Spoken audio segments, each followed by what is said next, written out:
देख सकते हैं महाबोधि महाविहार मुक्ति आंदोलन में पूर्व मंत्री राजेंद्र पाल गौतम सर जी हैं और माननीय आकाश लामा जी हैं, जो कि इस धरना को आगे कैसे बढ़ाया जाए उसके प्लानिंग कर रहे हैं अभी ऑफिस में।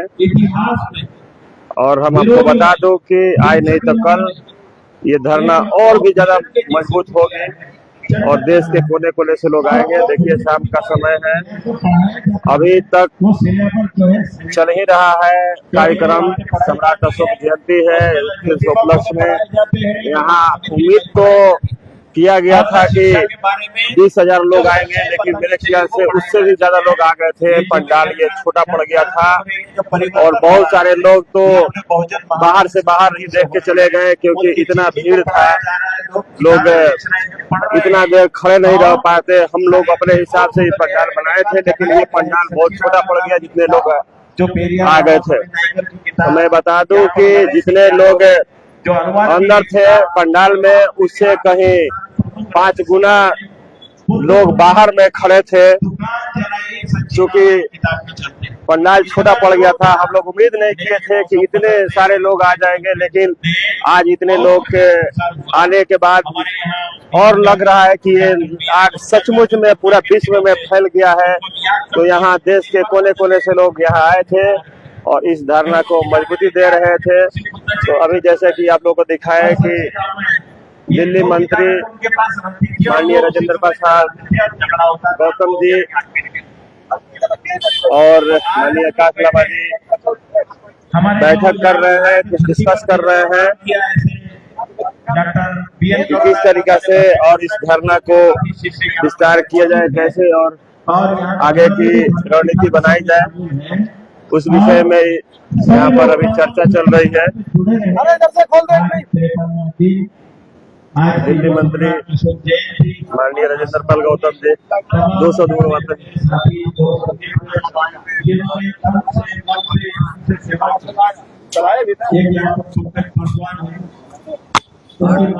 गुजरात में उनके भाई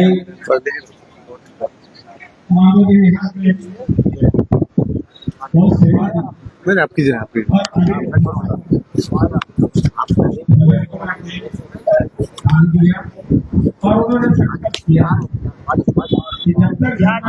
इस धरना के बारे में शुरू से लेके आज तक उसमें लगे हुए हैं।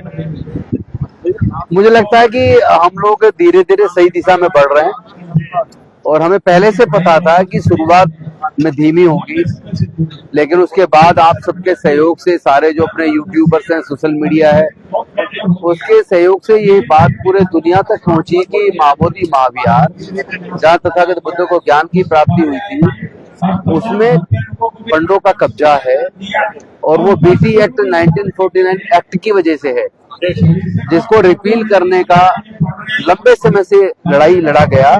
92 में भी बहुत बड़ा आंदोलन चला, लगभग 1.5 साल, लेकिन उस वक्त जो मैनेजमेंट देख रहे थे उनके साथ सरकार ने छल किया और इस बार 12 फरवरी से तो ये धरना शुरू हुआ है। वैसे तो ये 17 सितंबर से, बल्कि उससे भी पहले से कई आयामों से गुजरता हुआ आंदोलन यहाँ तक पहुंचा है और आज भारत के पूरे देश के कोने कोने में, बल्कि दुनिया में, यहाँ तक कि America, England, Australia, Canada, France, Germany, वहां भी महाबोधि महाविहार की मुक्ति के लिए आंदोलन हुए हैं और भारत के हर राज्य में, हर जिले में कहीं पे कई हजारों के तो कहीं पे सैकड़ों के प्रदर्शन हुए हैं। और धीरे धीरे ये भी सबको समझ आ रहा है, देश के जितने अनुसूचित जाति, जनजाति और पिछड़े वर्ग के लोग हैं, चाहे वो क्रिश्चियन बन गए हो कुछ वर्ष पूर्व या सिख बन गए, ईसाई बन गए हो, वो भी 80% जो माइनॉरिटी में चले गए, उनके भी पूर्वज और देश के SC ST OBC के पूर्वज बौद्ध थे। वो आज ये जान पा रहे हैं कि हमारी जो सांस्कृतिक विरासत है वो बुद्धिज्म है। लोग बड़े पैमाने पे घर वापसी कर रहे हैं, बौद्ध बन रहे हैं, दीक्षा ले रहे हैं। जो 5 अक्टूबर 2022 को हमने दिल्ली के अंदर 12,000 लोगों के साथ बौद्ध धर्म की दीक्षा ली थी, उसके बाद से कम 30 लाख लोग दीक्षा ले चुके और कम से कम 20 करोड़ लोग भारत में आज बौद्ध हैं जो बौद्ध धर्म को अपने आचरण में उतारते हैं। बेशक से रिजर्वेशन की वजह से, अज्ञानता की वजह से, क्योंकि उन्हें ये लगता है कि रिजर्वेशन खत्म हो जाएगा, जबकि ऐसा नहीं है। SC/ST का अगर कन्वर्ट करके बौद्ध बनता है तो भी वो उसको रिजर्वेशन मिलेगा, लेकिन वो जो मन में डर है जिसकी वजह से वो आंकड़ों में तो अभी सेंसस में 1% से कम है, लेकिन अगर आज सेंसस हो जाए तो वो कई करोड़ों में पहुंच जाएगा। तो कम से कम 20 करोड़ लोग तो आज भी भारत में बौद्ध धर्म को अपने आचरण में उतारते हैं।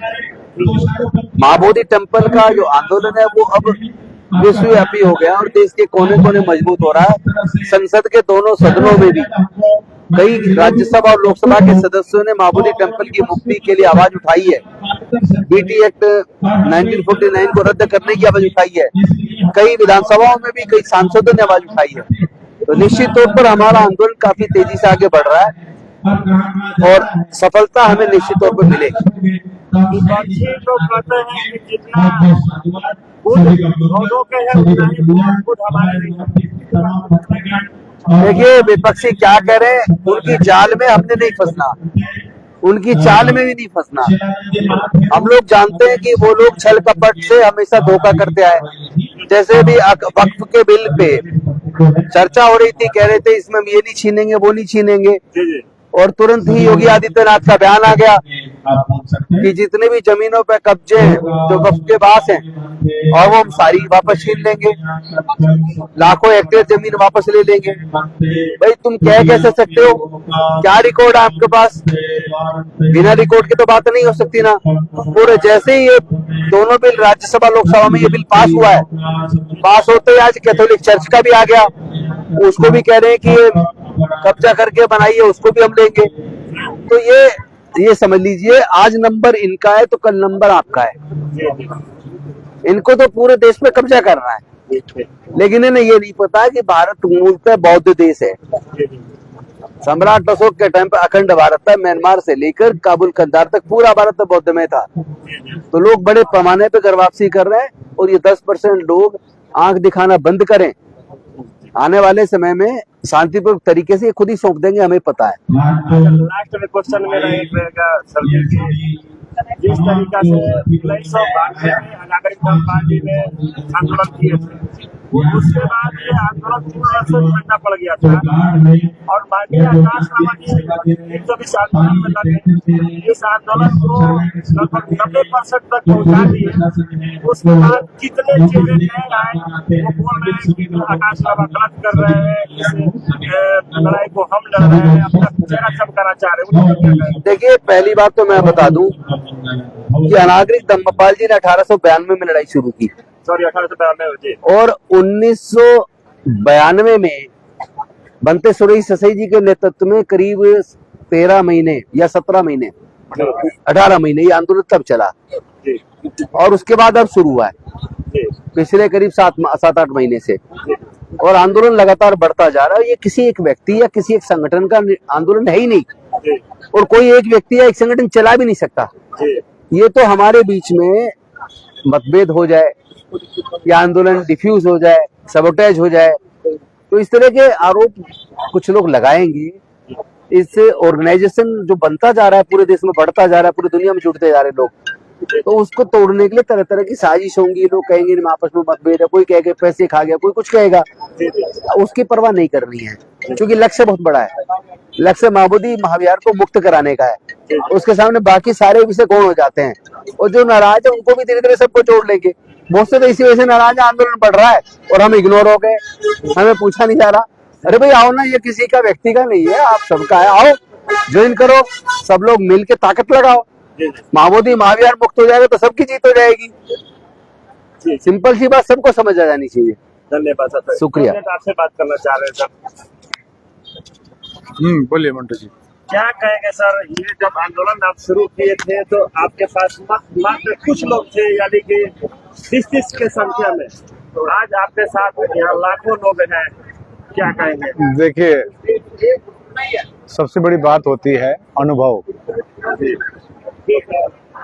ऑलरेडी हम लोग 2017 में ये अनुभव कर चुके थे बंगाल में, क्योंकि कुछ लोग ही आवाज उठाई थी बुद्ध पूर्णिमा की छुट्टी के लिए। जी जी हालांकि काफी संगठनों ने आवाज उठाई थी पहले, जी लेकिन ऑल इंडिया बुद्धिस्ट फोरम ने एकजुट लाने का कोशिश किया और उसमें सफल भी हुई।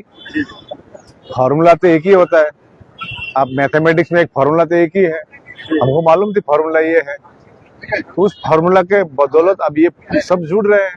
जिस प्रकार से राजेंद्र पाल गौतम जी ने कहा, यहाँ जो आएंगे कोई इग्नोर नहीं है, इन्वॉल्वमेंट, सेंस ऑफ बिलोंगिंग, ये सब इम्पोर्टेंट बात होती है, ये हमारी है। जब साथ में बैठेंगे निश्चय अब सब कुछ पता चलेगा। तो अब मैं तो ये बोलता, बाहर बैठे हो तो बिखर जाओगे, अंदर रहोगे तो संवर जाओगे। तो आइए अंदर बैठ के बात करते हैं, और मैं प्रतिक्रिया इतना देता भी नहीं हूँ। अपने लक्ष्य जो है बीटी एक्ट 1949 एक्ट को निरस्त करना, इसी में केंद्रित रहता हूँ। और मैं राजेंद्र पाल गौतम जी से शायद पिछली साल 2024 में जनवरी महीने में उनसे मुलाकात हुई थी। हम लोग 2 साल से काम कर रहे हैं, 2-2.5 साल से, तो कंटिन्यू जहाँ भी मीटिंग में आते हैं, सलाह देते हैं, माइंड ओपन रखते हैं और मुद्दे में सीरियस है, ठीक है ना, कोई हिडन एजेंडा नहीं है, सीरियसली काम करे। और सभी से बोलता हूँ, आप एक साथ मिलेंगे तो जरूर लड़ेंगे और जीतेंगे भी। और जो आपने प्रश्न रखी, हमको ये मालूम था कि ये मुद्दा जिस प्रकार उन्होंने कहा, राजेंद्र पाल को, कोई एक व्यक्ति का मुद्दा नहीं है या कोई एक संगठन का नहीं है, ये महाबोधि महाविहार पूरा विश्व के बौद्धों के एक आस्था का केंद्र है, वो भी एक बचा हुआ भारत में। अब इतिहास में हम नहीं जाते हैं, हम खाली अभी जो प्रेजेंट सिचुएशन में एक बचा हुआ है, सारनाथ भी है, कुशीनगर भी है, शंकीसा है, ठीक है ना। अभी इस हमारा बुद्ध जो हमारा जो स्थल है, इसको तो बचाना होगा ना। ये हम नहीं बचाएंगे तो कौन आगे बचा देगा? हम आवाज नहीं उठाएंगे, कौन उठाएंगे?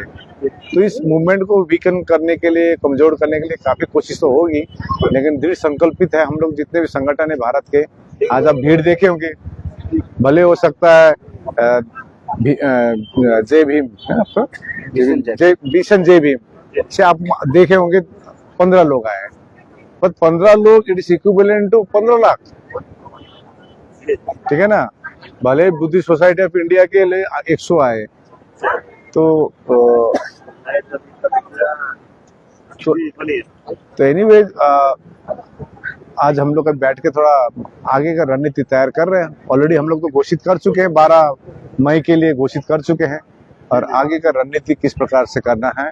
इस बार का जो आंदोलन है, सड़क से लेकर संसद तक उठी है बात, और सब उठा रहे, इवन रूलिंग पार्टी भी उठा रहे हैं। जो उपेंद्र कुशवाहा जी जो रूलिंग पार्टी से हैं, वो भी उठा रहे हैं, और बौद्धों को न्याय मिलना चाहिए, ये बात चर्चा हो रही है देश भर में, सभी पॉलिटिकल पार्टी में, सभी संगठनों में, इंटेलेक्चुअल्स में। तो निश्चय हमको एकता से हम लोग जीत पाएंगे। धन्यवाद। अच्छा, आज तो मैं आपसे जानना चाहेंगे कि ये जो आपका धारणा है, लगभग कितना % सफल नजर आ रहा है? देखिए, सफलता असफलता की बात नहीं है, मुद्दे की बात है।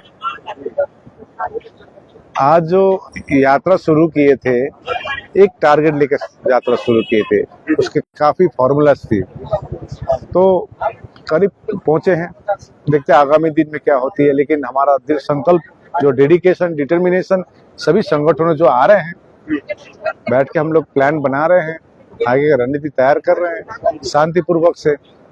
तथागत बुद्ध ने जो सिखाया, इस आधार पर हम लोग काम कर रहे हैं। कोई हिंसा का प्रयोग नहीं, शांति, करुणा, मैत्री।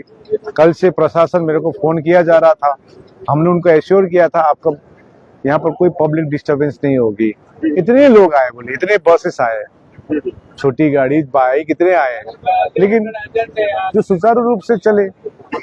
हम तो जो संविधान से चल, तो नियम को मानने वाले हैं, संवैधानिक प्रकार से हम लोग अपना जो भी कार्यक्रम कर रहे हैं। Thank you. इस तरीका से आगे की रणनीति क्या है, हम आगे भी दिखा दें आपको। छोटी गाड़ी, बाइक, अभी क्या स्थिति है यहाँ। ये रात्रि का समय है, बिजली भी चली गई है, लेकिन हम अपने देखिए देखिए हमारे पास एक महिला है, थोड़ा सा अपना परिचय दे दीजिए। मेरा नाम जय यशपाल है। अच्छा, कहाँ से आए हुए हैं आप? जी पटना से। क्या कहेंगे, आप भी महिला होकर इस धरना में शामिल होने आ गए हैं? हाँ, आज आप तो देख रहे हैं, हाँ। आज हमारे सम्राट अशोक का जन्मदिन था, तो हम सब आए थे पटना में यहाँ शामिल होने के लिए और उनका जयंती मनाने के लिए।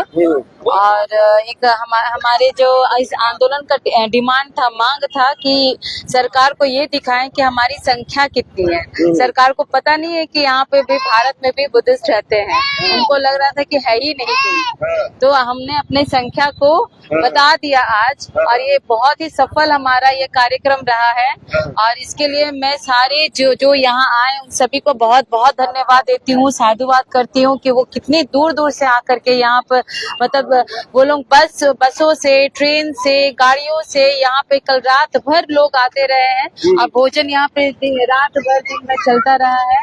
लोग आते गए हैं, भोजन करते गए हैं, बैठे हैं यहाँ पर। तो हमने सरकार, अब है ना, सरकार कान को दोनों हाथों से बंद किया हुआ है। वो बहरी है नहीं, वो बस ऐसे करके बंद किया हुआ है, वो सुनना नहीं चाह रही है। लगता है कि सुनेगी आपकी आवाज? जरूर सुनेगी, हमारे पास चाबी है गुगली करने का। तो हमारे पास उपाय है। ठीक है, तो देखिए और लोग सभी हम कुछ बातें करेंगे। देखिए इधर का किचन है। अभी प्रोग्राम चूंकि बहुत लंबा था, इसलिए सब अस्त व्यस्त व्यवस्था है। आप लोगों को पहले भी वीडियो में हम दिखा चुके हैं यहाँ का विधि व्यवस्था के बारे में। और इधर मैं आपको दिखा दूं कि इधर प्रोग्राम हो रहा था।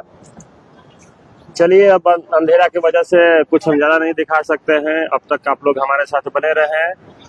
अगर वीडियो अच्छा लगे तो ज्यादा ज्यादा शेयर करते रहिए, ताकि ये जो आंदोलन है जन जन तक पहुंच सके, सभी साथियों तक पहुंच सके। और ये आंदोलन जो है हम लोग सही मार्ग से चल रहे हैं, तो हम लोग की जीत हो, इसलिए आप लोग वीडियो को शेयर करते रहें ज़्यादा से ज़्यादा। और हम आप लोगों को एक भी रिक्वेस्ट करेंगे, एक और, कि आप लोग हमें आर्थिक मदद भी करें, क्योंकि धरना स्थल पर बहुत दिनों से, लगातार कहिए तो शुरू से ही इस आंदोलन में हम लगे हुए हैं। तो थोड़ा सा हम चाहेंगे कि आप लोग हमें आर्थिक मदद भी किया कीजिए। सभी साथियों को नमो बुद्धाय, जय भीम, जय संविधान। आर्थिक मदद करने के लिए मेरा फेसबुक पर बारकोड लगा हुआ है, आप लोग उससे कर सकते हैं। बारकोड से